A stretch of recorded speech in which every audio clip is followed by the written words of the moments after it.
Sasabog ang puso niya dahil sa sobrang pagmamahal sa iyo. Gamit lamang ang kanyang larawan. Hello mga guys, kumusta kayo? Panibagong araw, panibagong video na naman tayo. And sa araw na ito ay isa na namang video ang aking ituturo sa inyo na simpleng gabay o simpleng pamamaraan na makakatulong sa atin.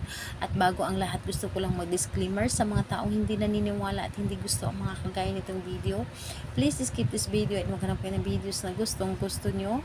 Dahil ang video na ito ay para lamang ito sa mga taong naniniwala and gustong mag-try. Sa lahat po ng mga nagko-comment dito sa aking video, dito sa loob ng aking channel, mag-ingat sa lahat ng mga nagre-reply sa inyo na dinadala kay sa kanilang WhatsApp NMO app upang makaigwas po tayo sa scam. Ngayon po ituturo ko sa inyo paano sasabog ang puso niya dahil sa labis na pagmamahal sa inyo. Ito ay pwedeng gawin sa parehas ng kasarian, babae to babae and lalaki to lalaki. And syempre naman sa ating babae at lalaki na mag-partner. Pwede mo itong gawin kahit na kayo ay magkalapit at magka-LDR sa isa't isa. So dito po, kailangan mo lamang dito maghanda ng kanyang larawan. Larawan ng inyong target po. Pwede itong sa kahit ID size lamang. Basta importante yung mukha ng target po ninyo. So, ayun. Kapag handa na yung larawan niya, ay isunod po nating ihanda ang ating sarili. Paano? So, kailangan na alam natin sa ating sarili na gustong-gusto natin itong gawin at wala pong pagdududa sa ating puso.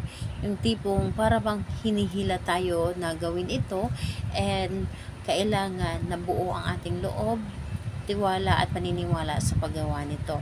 And kapag okay na, ready ka na, pwede mo na itong umpisahan.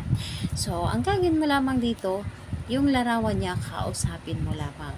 Kausapin mo lamang ito, sabihin mo dito lahat-lahat. Halimbawa, yung pangalan niya, sasabog ang puso mo dahil sa labis na pagmamahal sa akin. Ako lamang ang mamahalin mo. Wala nang ibang maganda or wala nang ibang gwapo sa iyong paningin kundi ako lamang.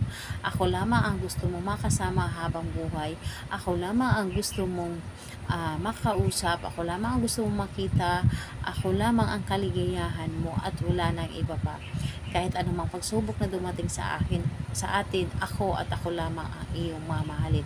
So, sabihin mo na dito lahat-lahat ng gusto mo.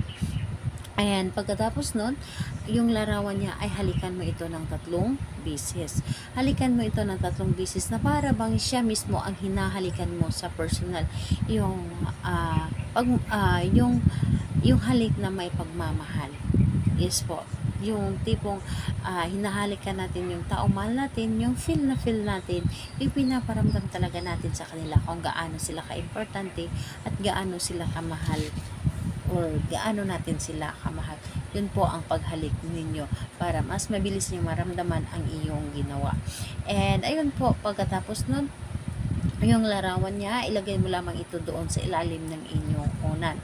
And bago kayo matulog, pwede nyo itong halikan muli and mag-good night kiss po kayo.